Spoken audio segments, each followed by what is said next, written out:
వార్త 15వ అధ్యాయము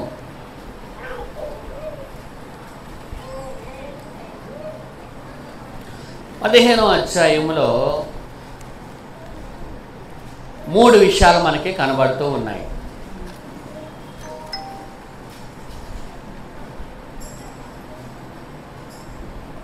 ఏ విషయాలు కనబడతా ఉన్నాయి?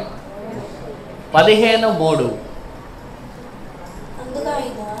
వారితో ఈ ఉపమానము చెప్పెను.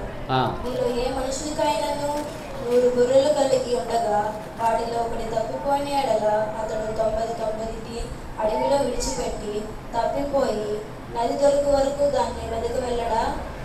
ఒకటి తప్పిపోయిన గొర్రె. 8 ఏ స్త్రీకైనను 10 వెండి నాణెములుండగా వాటిలో ఒక నాణ్యము పోగొట్టుకుంటే ఆమె దీపం వెలిగించి ఇల్లు ఊడ్చి అది దొరికి వరకు జాగ్రత్తగా వెతకదా? అది దొరికినప్పుడు తన చెలికత్తెలను పొరుగు వారిని పిలిచి నాతో కూడా సంతోషించుడు. 3:11 మరియు ఆయన ఇట్లనెను, ఒక మనుషునికి 2 కుమారులుండిరి. వారిలో చిన్నవాడు తండ్రి ఆస్తిలో నాకు వచ్చు భాగమిమ్మని తన తండ్రిని అడగగా అతడు వారికి తన ఆస్తిని పంచిపెట్టెను. కొన్ని దినములైన తరువాత ఆ చిన్న కుమారుడు సమస్తమును కూర్చుకొని దూరదేశమునకు ప్రయాణమైపోయి అచ్చట తన ఆస్తిని దురపార్ము వలన పాడు చేశాను. అదంతా ఖర్చు చేసిన తర్వాత ఆ దేశమందు గొప్ప కరువు రాగా వాడు ఇబ్బంది పడసాగి వెళ్ళి. చాలండి, నా వైపు చూడండి. అందరూ కూడా అమ్మా కొంచెం జరగండి, ఇటు ఇటు ఇటు ఇటు కొంచెం జరగండి. ఎవరైనా వస్తే మధ్యలో ప్లేస్ ఉంచాలి. ఒక్క ప్లేస్ ఉంచండి. ఇంకా వస్తారు, 2-3 రావాలి. వాళ్ళు కొంచెం దారి ఇవ్వండి. కొంచెం పాస్టర్ గారు మీరు జరగండి కొంచెం. అదంతా ఎవరికి ఇచ్చారా మధ్యలో ప్లేస్ని? దేవుడు ఏమైనా వస్తా అన్నాడండి యేసు ప్రభు. దేవుని స్తోత్రం చెప్పండి అందరూ కూడా. 3 అనుభవాలు ఇక్కడ మనకి కనబడుతూ ఉన్నాయి చదివిన ఈ వేద భాగంలో. 1 తప్పిపోయిన గొర్రె, పోగొట్టుకున్న నాణ్యము, తప్పిపోయిన కుమారుడు. 3 సందర్భాలు ఇక్కడ మనకి కనబడుతూ ఉన్నాయి. చూడండి వాక్యంలో ఇవి ఎందుకు ప్రభు ఇక్కడ ఇట్లాగా 3 సందర్భాలను ఇక్కడ పరిశుద్ధాత్మ దేవుడు రాయించాడు. ఇవి ఇందులో మనం గమనిస్తే కనుక 1 తప్పిపోయిన గొర్రె. ఎందుకు తప్పిపోయింది గొర్రె? 1. 2 నాణ్యము పోగొట్టుకున్న విధానము. 3 తప్పిపోయిన కుమారుడు. ఈ 3 కూడా ఒక క్రైస్తవుడికి సాదృశ్యంగా పోల్చబడిన విషయాలు. అయితే ఈ 3 మొదటిగా మనం నేర్చుకుంటే గొర్రె తప్పిపోవడానికి గల కారణం ఏంటి? మొదటిగా ఎందుకు తప్పిపోయింది గొర్రె? చెప్పండి. గొర్రె తప్పిపోవడానికి గల కారణం ఏంటి?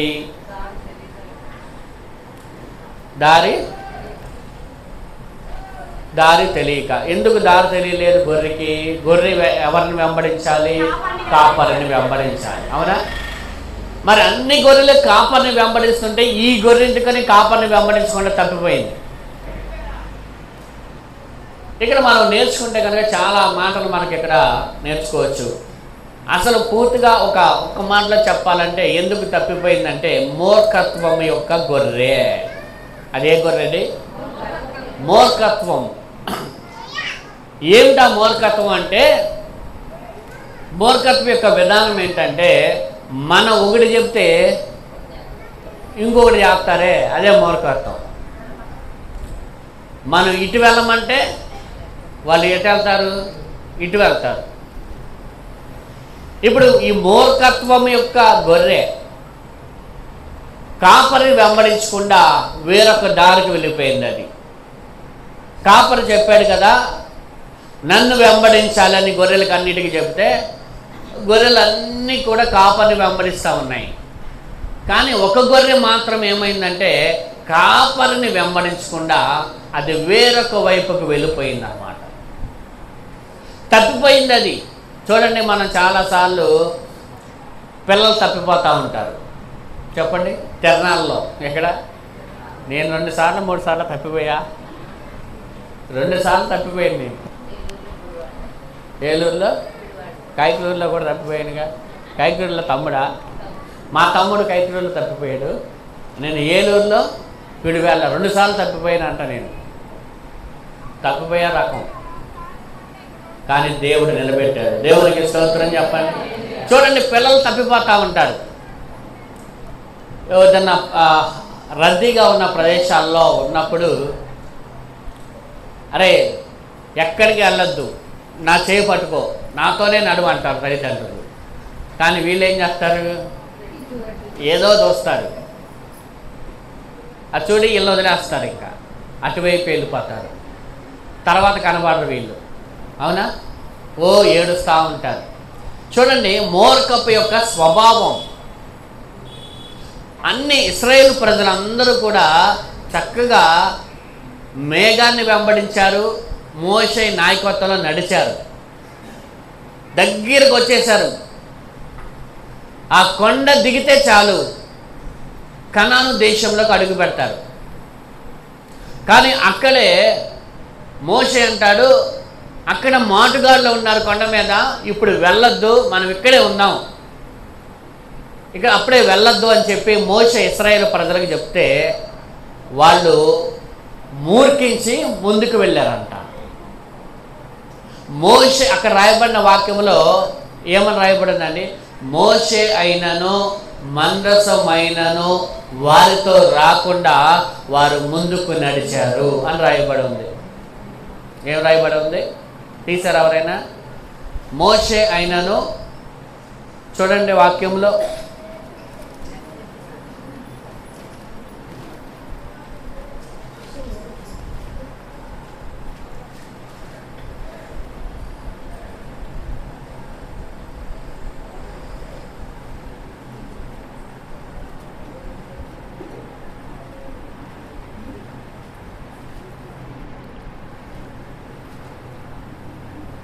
తీసారా?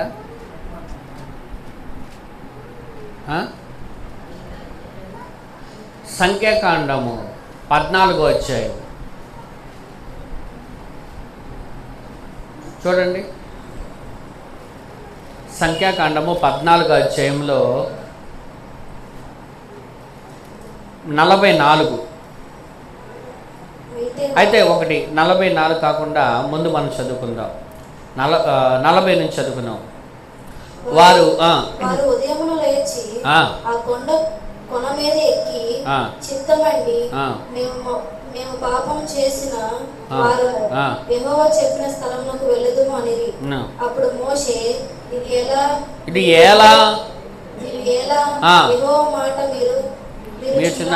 మీరు చున్నారేమి, అది కొనసాగదు, యెహోవా మీ మధ్యలో లేడు గనుక మీ శత్రువుల ఎదుట హతము చేయబడుదురు, మీరు సాగిపోకుడి.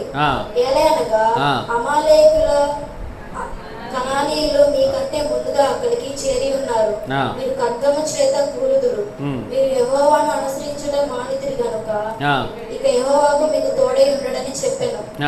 అయితే వారు మూర్ఖించి ఆ కొండ కోనకి ఎక్కిపోయిరి. అయినను యెహోవా నిబంధన మందసమైనను మోషే అయినను పాలెములో నుండి బయలు వెళ్ళలేదు. అప్పుడు ఆ కొండ మీద నివాసముగా ఉన్న అమాలేకీయులను కనానీయులను దిగి వచ్చి వారిని కొట్టి హోర్మా వరకు వారిని తరిమి హతము చేసిరి. దేవునికి స్తోత్రము కలుగును గాక. ఇక్కడ దేవుడు అంటున్నాడు, దేవుడు మీ మధ్యలో లేనప్పుడు మీరు ఇప్పుడు వెళ్ళకూడదు. దేవుని మాటను మీరు ఎందుకు ధిక్కరిస్తూ ఉన్నారు? దేవుని మాటకి లోబడాలి కదా, ఎందుకు మీరు దేవుని మాట వినట్లేదు అని చెప్పి మీరు ఇప్పుడు వెళ్ళవద్దు, మీరు ముందుకు సాగవద్దు. అక్కడ మీకంటే ముందుగా అమాలేకులు చేరు ఉన్నారు, వాళ్ళు వచ్చి వాళ్ళు మిమ్మల్ని హతము చేస్తారు కాబట్టి మీరు వెళ్ళవద్దు అంటే వాళ్ళు ఏం చేశారంట? ఏం చేశారంట? మూర్ఖించి ఆ కొండపైకి ఎక్కి వెళ్ళారంట. చూడండి, మూర్ఖము స్వభావము, చెప్పిన మాట వినని స్వభావమే మూర్ఖము. తల్లిదండ్రులు చెప్పిన మాట కొంతమంది పిల్లలు వినరు, మూర్ఖత్వంగా నడుస్తారు. సంసోను గురించి తల్లిదండ్రులు చెప్తారు. సంసోన్ అంటాడు, నేను అమ్మాయిని పెళ్లి చేసుకోవాలనుకుంటున్నాను అని చెప్పగానే తల్లిదండ్రులు అంటారు, మన జాతి కాదు వాళ్ళు, మన వాళ్ళు కాదు, వాళ్ళ శత్రువులు, వాళ్ళని పెళ్లి చేసుకోకూడదు అని చెప్తే సంసోను వెంట నా ఇష్టం వచ్చినట్టు నేను చేసుకుంటా. ఇప్పుడు చాలామంది ఎలా ఉన్నారంటే మూర్ఖపు స్వభావం కలిగిన వారు ఎక్కువగా ఉంటున్నారు ఈ దినాల్లో. చెప్పిన మాట వినరు, నా ఇష్టం అంటూ ఉన్నారు.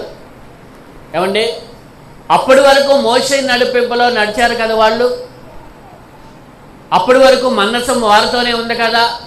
ఇప్పుడు మందసమైనను మోషే అయినను వాళ్ళతో రాకుండానే వాళ్ళు వెళ్ళిపోయారంట ముందుకి. ఆ కొండ దిగితే కనాను దేశం.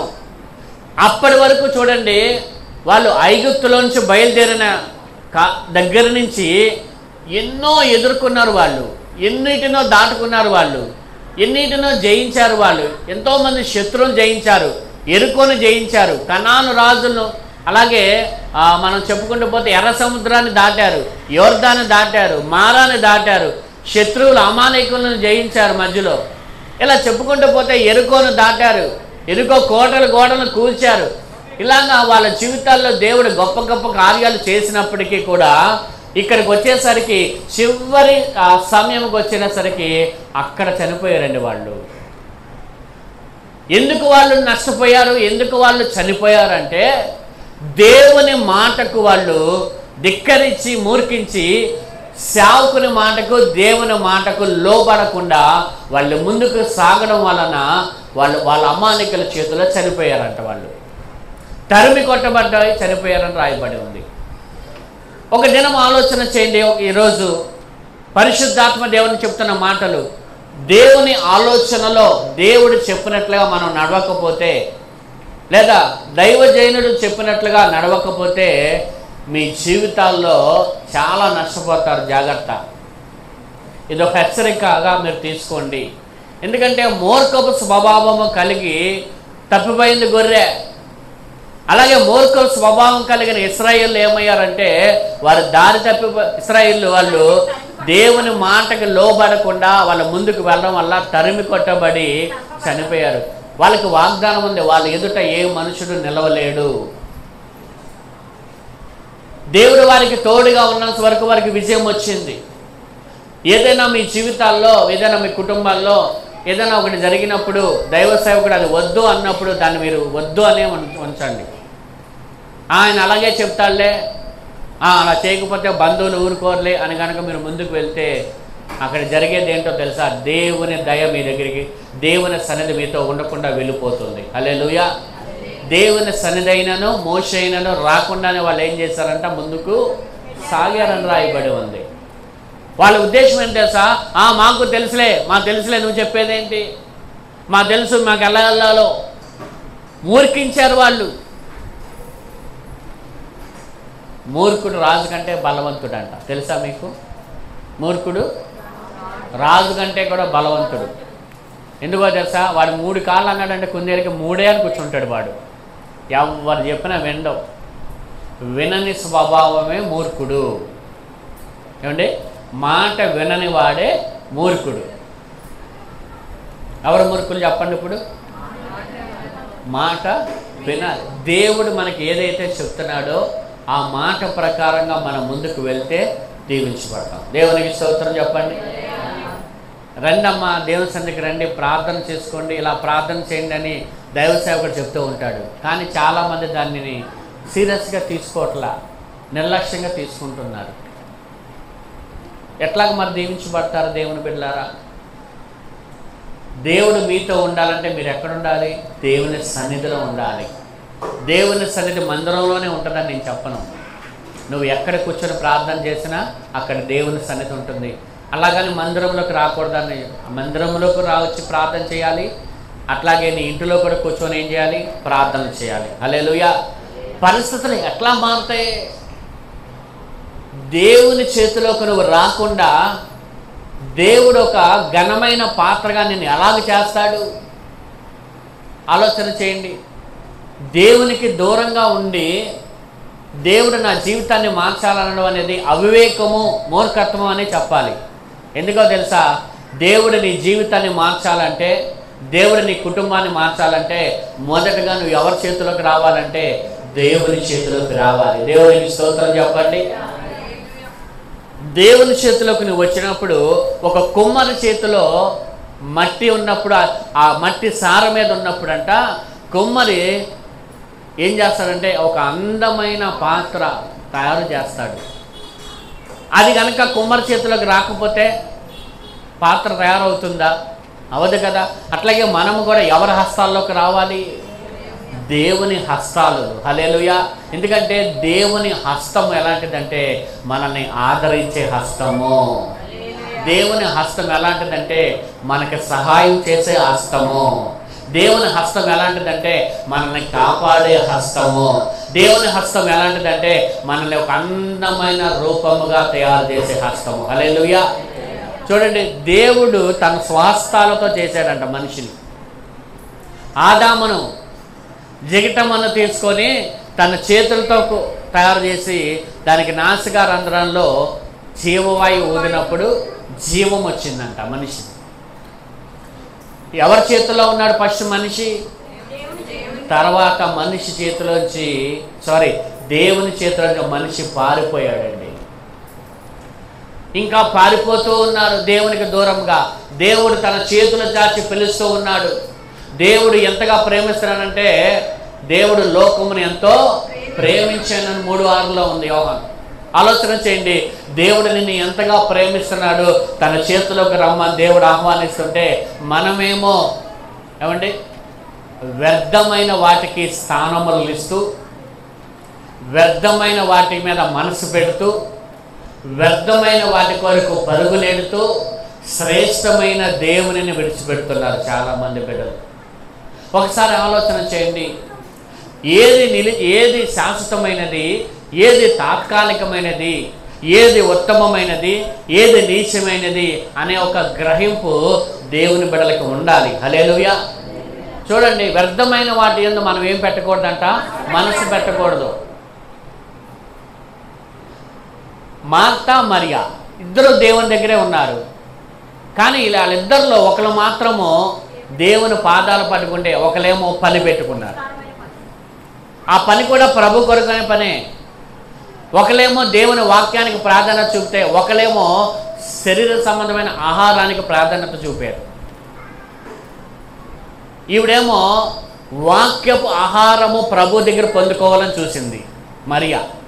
మార్తా ఏమో శరీర సంబంధమైన ఆహారం ప్రభువుకి పెట్టాలని చూసింది. విస్తారమైన పని పెట్టుకుని మార్తా యేసు ప్రభుకి దూరంగా ఉంది. అలాంటి పనులేం పెట్టుకోకుండా యేసు ప్రభు పాదాల దగ్గర గడిపే దేవునికి దగ్గరగా ఉంది మరియా. ఆలోచన చేయండి. ఇప్పుడు ఆ పని పెట్టుకోవడం వల్ల మార్తా దేవునికి దూరంగా ఉందా లేదా చెప్పండి? ఉందా? దగ్గరగా ఉందా? దూరంగా ఉంది. మరియ మాత్రం ఆ పని చేయలే, దగ్గరగా ఉంది. మరియా యేసు ప్రభు చెప్పే వాక్యపు ఆహారాన్ని భుజిస్తూ ఉంటే మార్తా యేసు ప్రభు వారికి శరీర సంబంధమైన ఆహారం పెట్టాలని చూస్తూ ఉంది. ఏది ఉత్తమమైంది అన్నాడు ప్రభు? అవునా? లోక సంబంధముగా ఉన్న ఒక వ్యక్తి ఒక స్త్రీ అయితే, ఆత్మ సంబంధముగా ఉంది ఒక స్త్రీ. వాళ్ళిద్దరూ ప్రభు బిడ్డలే. వాళ్ళిద్దరూ కూడా బేతనీయ వచ్చినప్పుడల్లా యేసు ప్రభు వాళ్ళ ఇంట్లోనే బస చేసేవాడు. ఎప్పుడు కూడా యేసు ప్రభు దగ్గరే వాళ్ళు ఎప్పుడు కూడా ఉండేవాళ్ళు. యేసు ప్రభు అంటే వాళ్ళకి చాలా ఇష్టం.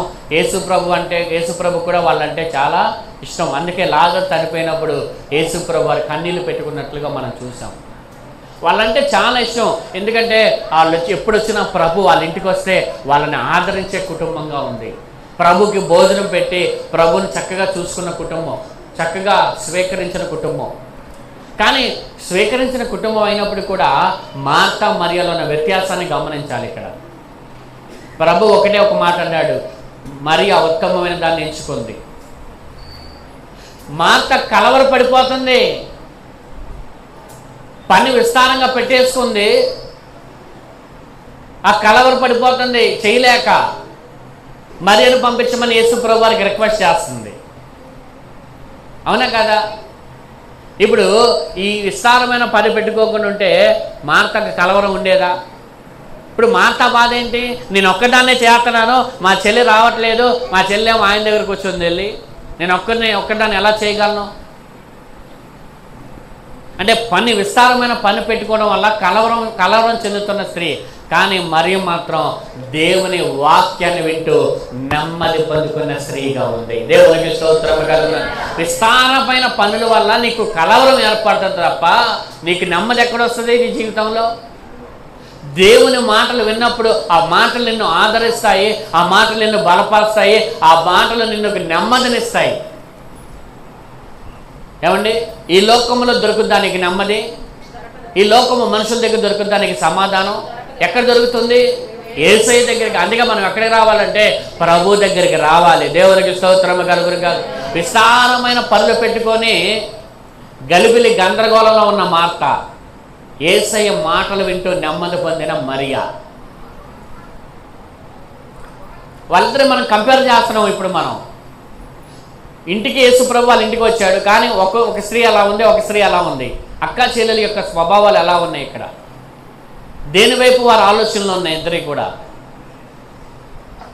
లోక సంబంధమైన వాటి వల్ల ప్రభు సంతోషిస్తాడా? ఇక్కడ ప్రభు తేల్చి చెప్పిన మాట ఏంటంటే, మరియా నా కోసం నువ్వు ఎన్ని రకాల డిష్లు చేసినా, ఎన్ని రకాలైన వంటలు వండినా దాన్ని బట్టి నేను సంతోషపడను, నా దగ్గర కూర్చున్న విధానాన్ని బట్టి నేను సంతోషపడతాను అన్నట్టు. హల్లెలూయా. అదేనా చెప్పింది? చెప్పలేదా? ప్రభు చెప్పింది ఏంటి? ఉత్తమమైనది ఏంటి? ఆయన దగ్గర కూర్చోవడం అన్నిటికంటే ఉత్తమమైంది ఈ లోకంలో. అవునా? యేసు ప్రభు వారికి భోజనం పెడతాం కంటే మార్త కూడా నా కోసమే మంచి భోజనం పెడుతుంది కాబట్టి వెళ్ళమ్మా, వెళ్ళి కొంచెం నువ్వు కూడా సాయం చేయి, తొందరగా కార్ నుంచి తీసుకురండి, నాకు బిర్యానీ, తర్వాత ఫిష్, ఇంకేమైనా వెరైటీలు ఉంటే చేసి పెట్టండి ఇద్దరు అన్నాడా? అలా అనలేదంటే ఆయన ఎవరో ఆయన యేసయ్య కాబట్టి అలా అనడు. ఎందుకంటే ఈ లోక సంబంధమైనవి అన్నీ కూడా గతించిపోయేవి, అవన్నీ వ్యర్థమైపోయాయి. ఏది శాశ్వతమైనది, ఏది ఉత్తమమైనది అనేది మనం గ్రహింపు మనలో ఉండాలి. చూడండి, మనమే చాలా పనులు పెట్టేసుకుంటాం ఇంట్లో. ఎప్పుడు? దేవుని సన్నిధికి వచ్చే ముందు విస్తారమైన పనులు పెట్టేసుకొని ఒకే మాట చెప్తాం. ఏం చెప్తాం? ఇంకా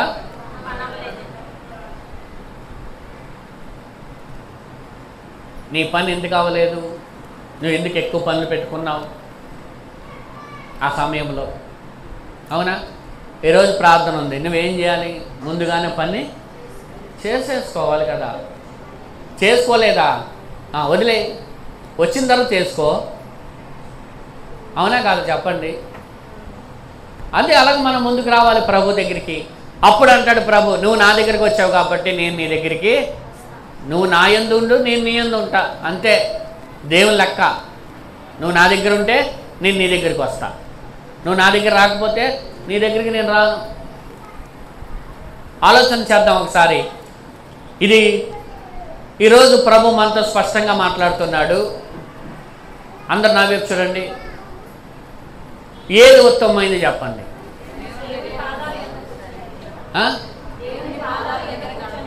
అవునా? మరి ప్రార్థన సమయంలో మీరు ఏం చేయాలి? మీరు ఈ వాక్యం వింటున్న దేవుని బిడ్డలారా, మీరు ప్రార్థన టైంలో విస్తారమైన పనులు పెట్టుకోకుండా ఉందురుగాక. పాస్టర్ గారు అలాగే అంటారు, పాస్టర్ గారు వచ్చి చేస్తారంటే మా పనులు ఎక్కడ అలా అనుకుంటే ఎవరో చేయరు, మీ పనులు మీరే చేసుకోవాలి. కానీ ఎలా చేసుకోవాలి? దానికంటే ఒక సమయాన్ని నువ్వు పాటించాలి. ఊరు వెళ్ళాలనుకోండి, దూరం ఊరు వెళ్ళాలంటే ముందు మనం రెడీ అవుతాం, ముందు ప్రిపరేషన్ ఉంటుంది. Long tour. ఇప్పుడు ఇక్కడి నుంచి గుడివాడ వెళ్ళాలనుకోండి, గుడివాడ వెళ్ళడానికి పెద్ద ప్రిపరేషన్ అవసరంలా, అప్పటికప్పుడు స్నానం చేసి వెళ్ళిపోవచ్చు. కానీ బెంగళూరు వెళ్ళాలనుకోండి, దానికి ప్రిపరేషన్ ఎప్పుడు ఉండాలి? అప్పటికప్పుడు జరగదు. రాత్రి మనం బ్యాగ్ తీసుకొని దాంట్లో బట్టలన్నీ కూడా ముందుగానే సదురుకొని, పిల్లల బట్టలు, అందరి బట్టలు ఏమేం కావాలో అన్నీ ముందుగానే సిద్ధపరచుకొని, అప్పుడు దాన్ని పక్కన పెట్టుకొని అప్పటికప్పుడు రెడీ బ్యాగ్ తీసుకుని వెళ్ళిపోతారు. అది కాకుండా అప్పటికప్పుడు చేసుకొని, ఏమండి, ఈ ప్రిపరేషన్ అంతా లేకుండా అప్పటికప్పుడు టైం అరగంట ఉండగా అప్పటికప్పుడు రెడీ అయ్యి అప్పటికప్పుడు బట్టలు పెట్టుకుంటే మీకోసం ట్రైన్ ఆగుతుందా? ఈ ఆఫ్రాల్ ఒక లోక సంబంధమైన ట్రైనే ఆగలేనప్పుడు ఏసే ఎలా అవుతాడు నీకోసం? మీకు అర్థమైందా? ట్రైన్ విలువైందా, దేవుడు విలువైన వాడా? అమ్మా చెప్పండి, ఇంకా గట్టిగా చెప్పండి. మరి ఎందుకని విస్తారమైన పనులు మార్తాలాగుంటున్నారు కొంతమంది? యేసు నామములో మార్తాల మారి మరిలాగా అందరూ మారిపోతురు గాక. అప్పుడు దేవుడు అనాలి, మరియా నువ్వు ఉత్తమమైన దాన్ని ఎంచుకున్నావు, దేవునికి స్తోత్రము కలుగును గాక. హల్లెలూయా. ఇంకో మాట చెప్పనా, దేవుని దగ్గర నువ్వు గడిపే ప్రతి సమయము దేవుడు ఆ సమయాన్ని ఆశీర్వాదకరంగా మారుస్తాడు నీకు. అవునా కాదా? ప్రభు దగ్గర గడిపే ప్రతి సమయాన్ని దేవుడు ఎలా మారుస్తాడు? నీకు ఆశీర్వాదకరంగా మారుస్తాడు. కొంతమందికి చూడండి పనులు ఉంటాయి, ఆదివారమే ఎక్కువ పనులు వస్తాయి. ఆ రోజు పనులు మానుకొని దేవుని సన్నిధికి వస్తే ఆ పోగొట్టుకున్న డబ్బులు ఆ వారములో దేవుడు ఖచ్చితంగా నీకు ఇచ్చి తీరుతాడు. నమ్మితే దేవుని స్తోత్రం చెప్పండి. ఖచ్చితంగా కలుపుతాడు దేవుడు ఆ డబ్బులు నీకు. దేవుని మూలంగా నువ్వు నష్టపోతే దేవుడు ఒప్పుకుంటాడా? ఒప్పుకుంటాడా? దానికి రెండింతలేసి ఇదిగో అంటాడు. అది దేవుని యొక్క గొప్పతనముగా మనం చూడండి. మొదటి మాట చెప్పండి, మూర్ఖపు యొక్క స్వభావం మారాలి. దేవుడు ఏది మనతో మాట్లాడితే మనం దానికి లోబడాలా. దేవుని సేవకులు ఏది చెప్తే దానికి మనం ఏమవ్వాలి? లోబడాలా. అలా లోబడకపోతే మూర్ఖించి ముందుకు వెళితే మనం అనేకమైన నష్టపోయే ప్రమాదం ఉంది. దేవునికి స్తోత్రం కలుగునుగా. ఇశ్రాయేలు ప్రజలు ఏం చేశారమ్మా? దేవుని సన్నిధైనను అలాగే మోషే అయినను రాకుండానే వాళ్ళు వెళ్ళి ఏమయ్యారంట? అమాలేకీలు కనానీయులు దిగివచ్చి వారిని కొట్టి హోర్మార్ వరకు వారిని తరిమి హతమ చేసిరి. దేవునికి స్తోత్రం చెప్పండి. అందరూ కూడా నష్టపోయే విధానంలో మనం ఉండకూడదు. దేవుని బిడ్డలారా మీరందరూ యేసయ్య నామములో దీవించబడుదురు గాక. మనలో మనము లోబడే తత్వాన్ని కలిగి ఉందుము గాక. చూడండి ఒక మాట, యాకోబు పత్రికలో ఒక మాట మీకు చూపిస్తాను. 4వ అధ్యాయం అనుకుంటా, ఇందాక మనం తీసాం కదా. యాకోబు పత్రిక చూడండి.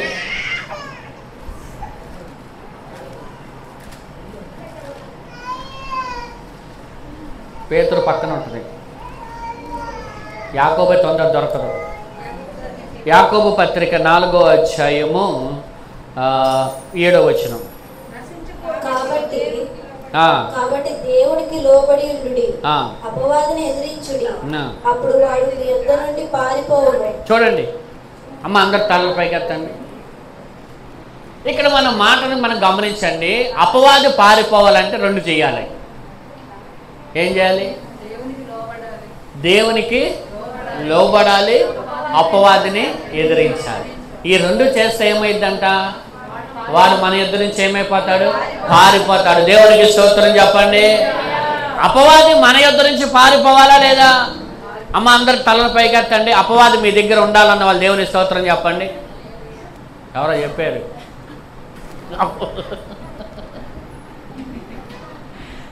అపవాది ఉండాలా? అందుకే వాక్యం జాగ్రత్తగా వినాలి.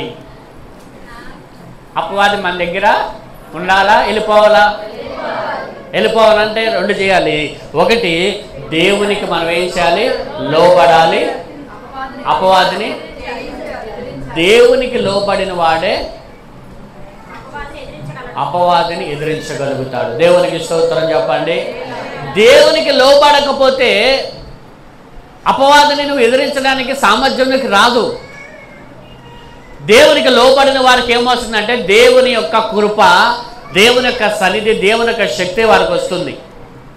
ఎందుకంటే అబ్రహాము దేవునికి లోబడ్డాడు, లోబడటం వలన బహుగా ఆశీర్వదించబడ్డాడు. దేవునికి స్తోత్రం చెప్పండి. లోబడ్డాడా లేదా చెప్పండి. యోనా లోబడ్డా?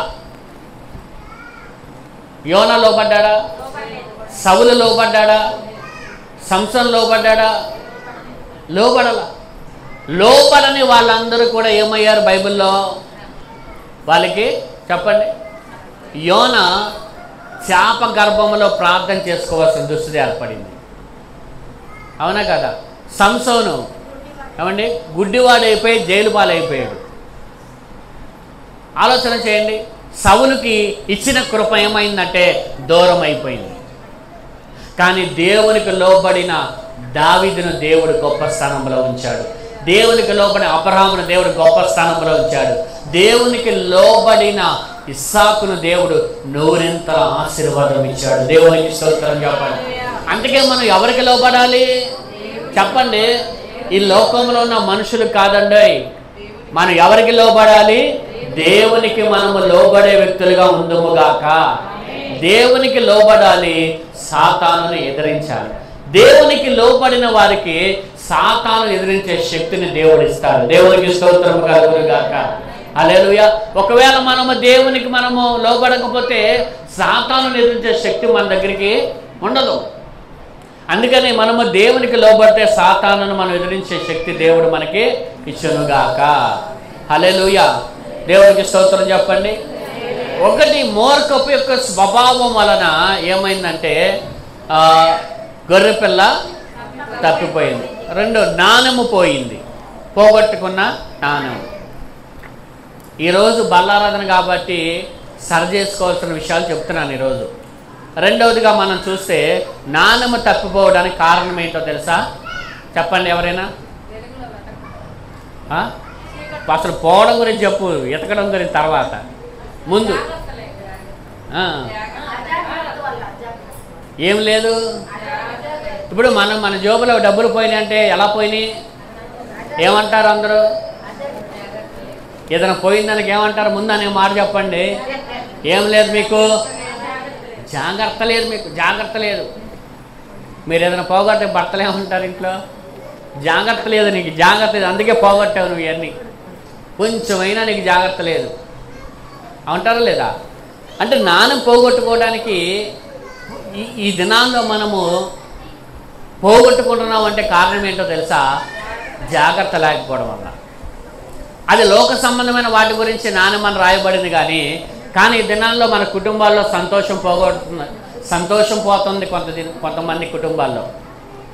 కొంతమంది కుటుంబాల్లో సమాధానం ఉండట్లా, కొంతమంది కుటుంబాల్లో నెమ్మది ఉండట్లా, గలిబిలి, గందరగోళం.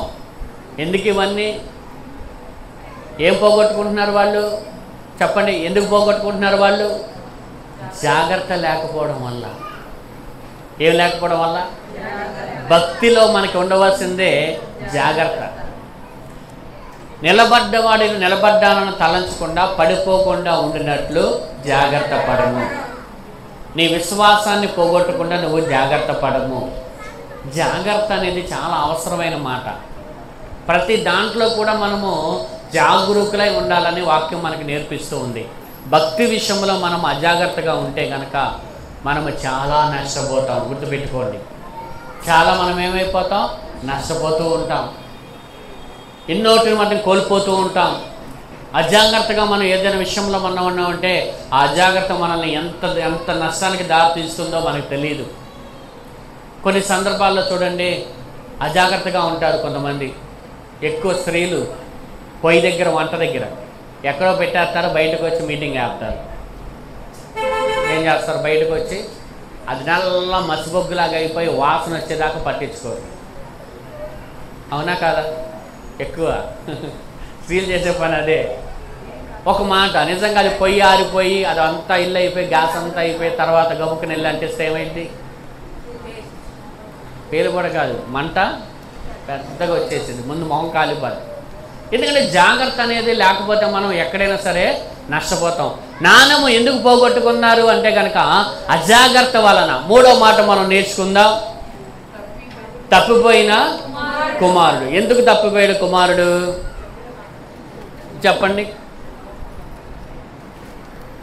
ఒకటి చెప్పారు మధ్యలోది, ఇది కూడా చెప్పేయండి, మూడోది కూడా. తప్పిపోయిన కుమారుడు ఎందుకు వెళ్ళిపోయాడు ఆ కుమారుడు ఇంట్లోంచి?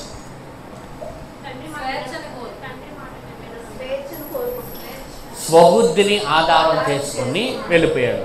దేన్ని ఆధారం చేసుకున్నాడు? ఇప్పుడు తండ్రి నాయకత్వంలో నడవడం కుమారుడికి ఇష్టం లేదు. తండ్రి ఇష్టంలో బ్రతకడం కుమారుడికి ఇష్టం లేదు. అతను ఏం కోరుకున్నాడంటే స్వేచ్ఛను కోరుకున్నాడు. తన ఇష్టం వచ్చినప్పుడు తను బ్రతకాలి. తన ఇష్టం వచ్చినట్టు తను తినాలి, తన ఇష్టం వచ్చినట్టు తను తిరగాలి, తన ఇష్టం వచ్చినట్టు తను బ్రతకాలి. ఈనాడు చాలామందికి ఇదే ఏం కావాలి, వాళ్ళ ఇష్టం కావాలి.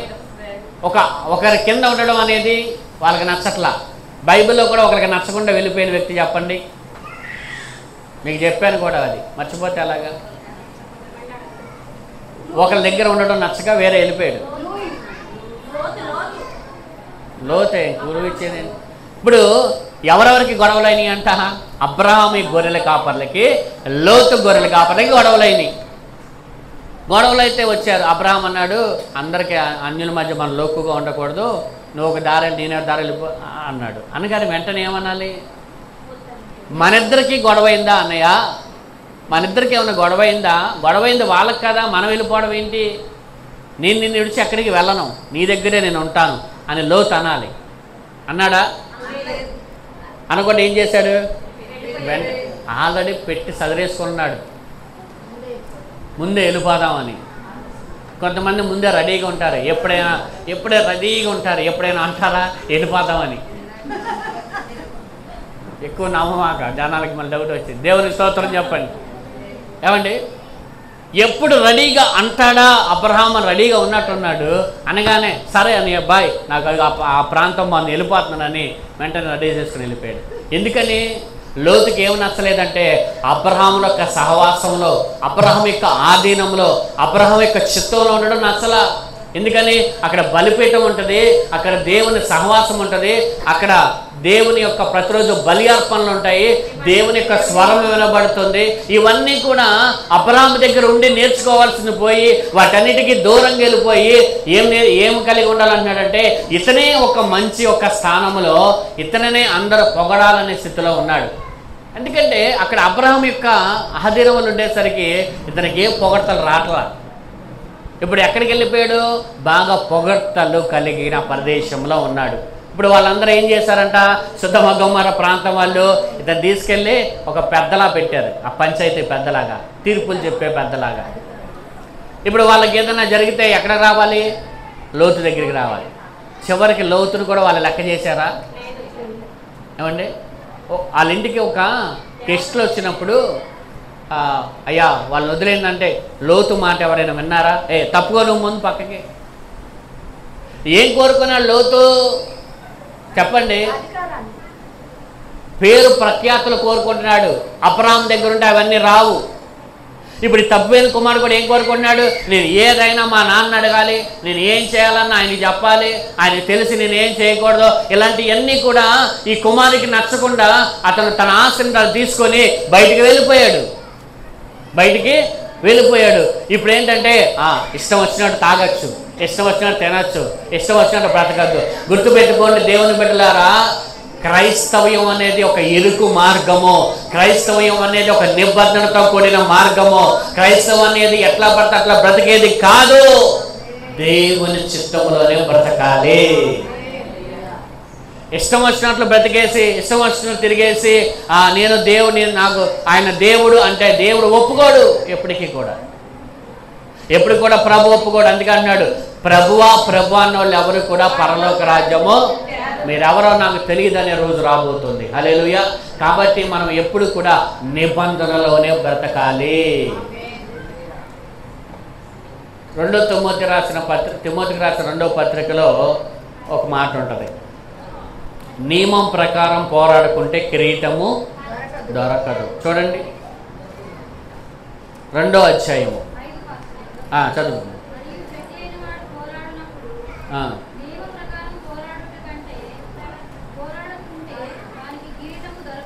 ఎలా పోరాడుకుంటే కిరీటం దొరకదు? నియమం ఉంది. దేనికైనా ఏముందండి? ఒక నియమం ఉంది. చూడండి, పరిగెత్తే వాళ్ళు మీరు ఎప్పుడైనా చూసారా? అందరు తల్లి ప్యాకెట్ ఎప్పుడైనా చూసారా? గీతలు ఉంటాయి వరుసగా, ఇగో ఇలా బారుగా స్కేర్లా గీతలు ఉంటాయి. ఎవరి గీతలో వాళ్ళు ఏం చేయాలి? పరిగెత్తాలి. అలా కాకుండా నేను అటు వెళ్ళిపోతానంటే ఎవరు బహుమానాలు ఎవరు? దేనికైనా ఏముంటుంది? ఏ ఆటకైనా ఒక నియమం ఉంటుంది. అలాగే క్రైస్తవులకు కూడా ఏముందంట? ఒక నియమం ఉంది. నియమం ప్రకారంగా పోరాడుకుంటే ఏం రాదు? కిరీటం రాదు. అందుకే అంటాడు పౌలు, మంచి పోరాటము పోరాడితిని. హల్లెలూయా. మంచి పోరాటం అంటే ఏంటి? దేవుని చిత్తంలోనే పోరాడాలి, నిబంధనలోనే పోరాడాలి, నియమంలోనే ఉండాలి. అన్నీ చేయదగినవి కావు.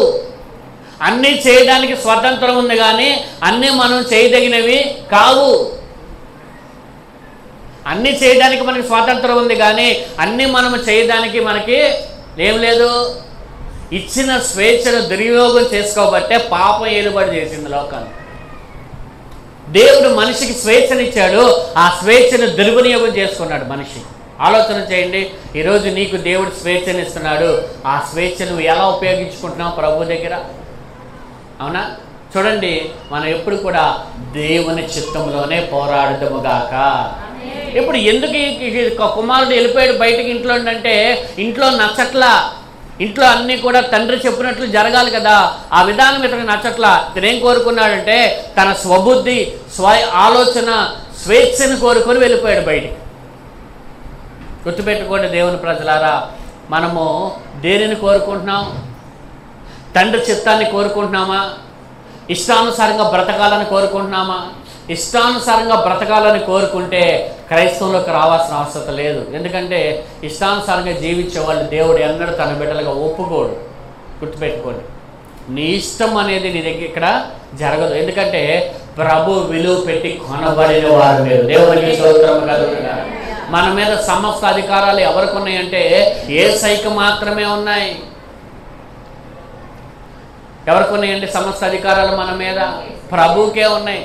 అందుకే మన అవయవాలను మనం దేవునికి ఏం చేయాలంట?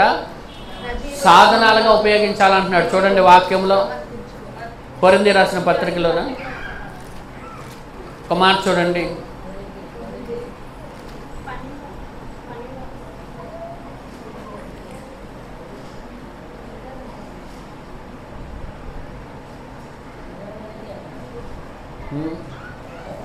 మొదటి కొరింథీ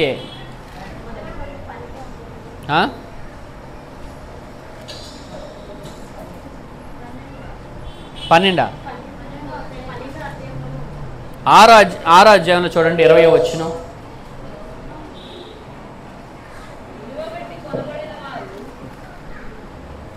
అంటే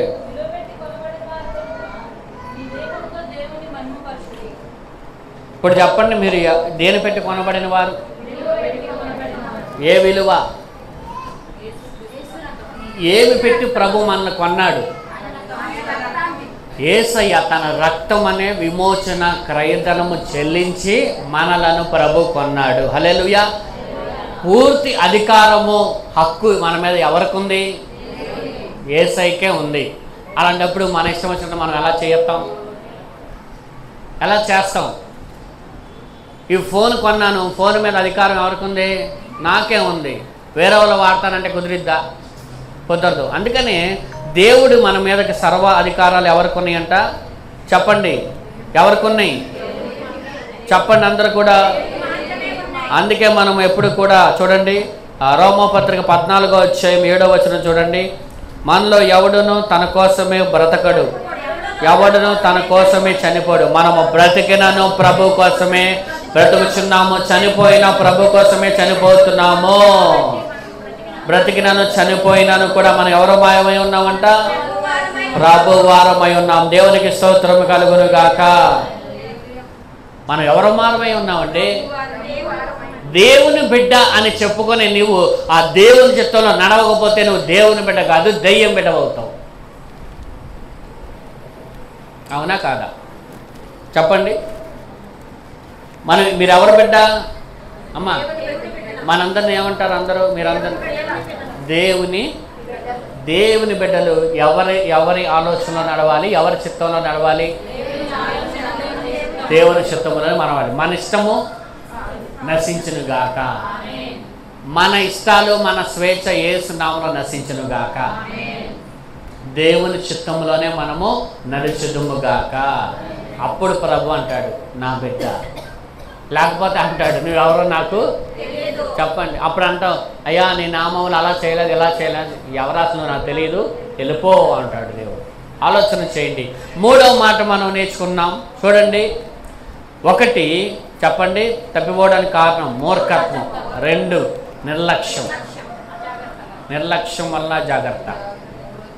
చాలామందికి ఎక్కడ నిర్లక్ష్యంగా ఉంటున్నారంటే దేవుని సన్నిధిలో నిర్లక్ష్యంగా ఉంటున్నారు. ఎలా ఉండాలి? దేవుని సన్నిధిలో శ్రద్ధ. వాక్యం వినేటప్పుడు ఎలా ఉండాలి? శ్రద్ధ. దేవునికి వచ్చే విషయంలో ఎలా ఉండాలి? శ్రద్ధ. ఆసక్తి నీకు దేవుని విషయంలో ఉంటే దేవుడు కూడా నీ యందు ఆసక్తి కలిగి ఉంటాడు. నువ్వు ప్రభు దగ్గర నిర్లక్ష్యం ఉంటే ప్రభు కూడా నిన్ను ఏం చేస్తాడు? అంతే కదా. నువ్వు ఏది విత్తుతావో అదే కోసం. నువ్వు ప్రభు దగ్గర నిర్లక్ష్యంగా ఉంటే దేవుడు కూడా నీ విషయంలో నిర్లక్ష్యంగానే ఉంటాడు. అందుకే ప్రభు ఒక మాట అంటాడు, ఫినెహాసు యొక్క ఆసక్తిని బట్టి అన్నాడు. అక్కడ ఏమన్నాడండి? ఫినెహాసు యొక్క ఆసక్తిని బట్టి అతనిని అతని సంతానాన్ని నేను ఆశిస్తున్నాడు. మరి మీ ఆసక్తిని బట్టి చెప్పండి. ఫినెహాసు ఆసక్తిని బట్టి ఫినెహాసు సంతానాన్ని దేవుడు దీవిస్తే మరి మీ ఆసక్తిని బట్టి మీ సంతానాన్ని దేవుడు దీవించునుగాక. దేవునికి స్తోత్రం కలుగునుగాక. హల్లెలూయా. మీరు ఎంత ఆసక్తి ప్రభు మీద కనబరుస్తున్నారో అంత ఆసక్తిని బట్టి దేవుడు మీ కుటుంబాన్ని దీవించునుగాక, మీ సంతానాన్ని దేవుడు దీవించునుగాక. నిర్లక్ష్యం అనేది ప్రభు దగ్గర ఉండకూడదు ఎక్కడున్నా. కొంతమంది డాక్టర్లు చెప్పిన వాటిలో నిర్లక్ష్యంగా చేస్తూ ఉంటారు. నేను కూడా నిర్లక్ష్యంగా ఉంటాను టాబ్లెట్లు వేసుకున్న విషయంలో. ఉండి ఒక్కసారి పెట్టింది పెంట, ఒక్కసారే మనకి వచ్చేసిద్ది మొత్తం. నిజమా కాదా చెప్పండి? నిర్లక్ష్యంగా ఉంటాం టాబ్లెట్లు వేసుకునే విషయంలో, లేకపోతే డాక్టర్ చెప్పిన విషయాల్లో మనం నిర్లక్ష్యంగా ఉంటే ఒక రోజున అది ఏం చేసిద్దంటే మనం మూడపడేలా చేసిద్ది. అందుకే మనం ఎప్పుడు కూడా చూడండి, వాటి విషయంలో నిర్లక్ష్యంగా ఉంటే అంత ఇదైతే మరి దేవుని విషయంలో నిర్లక్ష్యంగా ఉంటే మన ఉనికికే ప్రమాదం అయిపోయింది అది. అవునా కాదా చెప్పండి? ఎక్కడ నిర్లక్ష్యంగా ఉండకూడదు? మనం దేవుని దగ్గర నిర్లక్ష్యంగా అజాగ్రత్తగా మనం ఉండకూడదు, మూర్ఖంగా మనం ఉండకూడదు. మూడవదిగా చెప్పండి, సొంత ఇష్టాలు సొంత ఆలోచనలు మనకి ఉండకూడదు. దేవునికి స్తోత్రం కలుగునుగాక. ఈ మూడు మనలో ఉండునుగాక.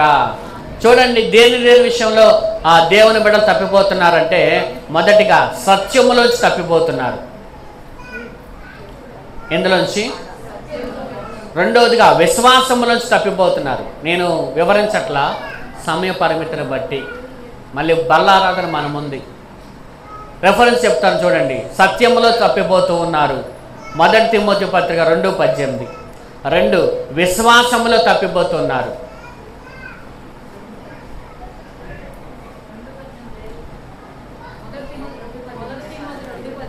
2 తిమోతి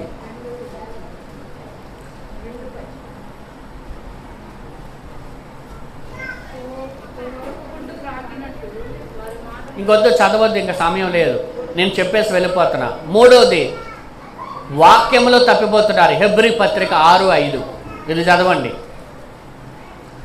హెబ్రీ పత్రిక 6:5.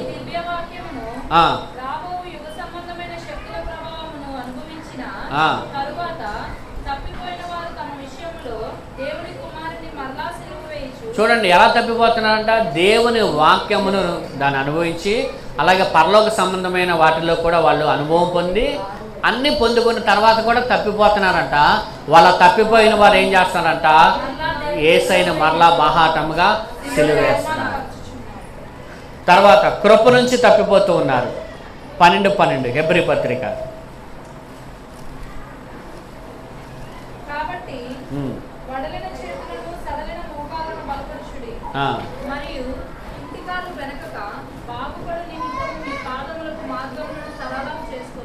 హెబ్రీ పత్రిక 12:12 అని చదివింది.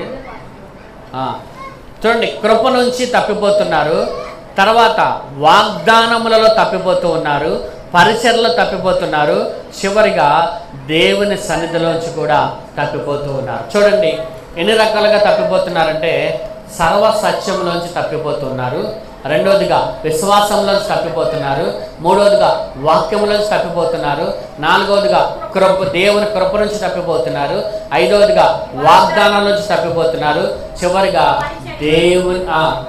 దేవుని పరిచయం తప్పిపోతున్నారు, చివరిగా దేవుని సన్నిధిలోంచి తప్పిపోతూ ఉన్నారు.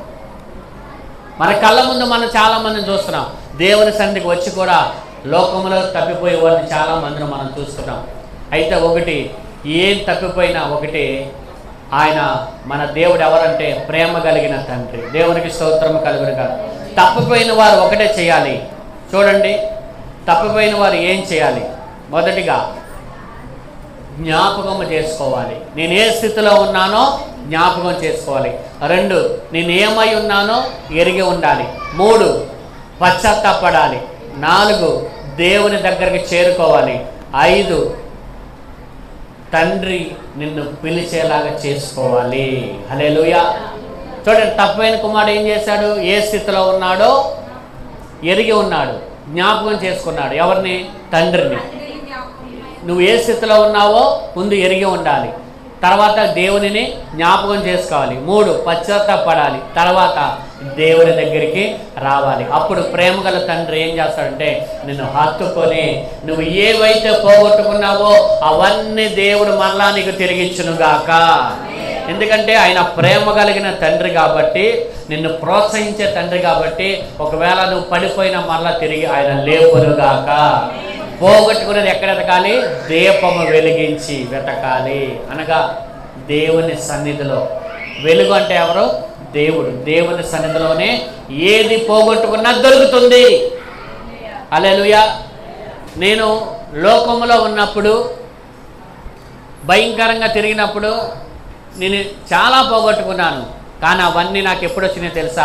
మరలా ప్రభు సన్నిధికి వచ్చినప్పుడే నేను ఏవైతే పోగొట్టుకున్నానో అవన్నీ యేసయ్య నాకు తిరిగి ఇచ్చాడు. దేవుడికి స్తోత్రము కలుగును గాక. దేవుని సన్నిధిలోనే ఏది పోగొట్టుకున్నా తిరిగి దేవుడు మనకిస్తాడు.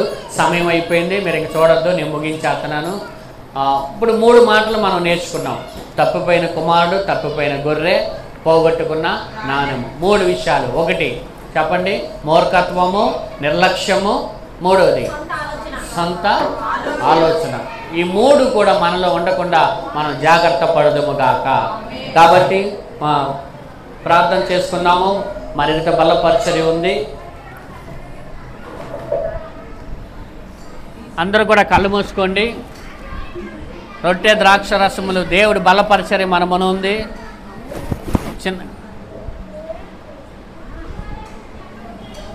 త్వరగా చదువు. చిన్న వాక్యాన్ని చదువుకుందాం.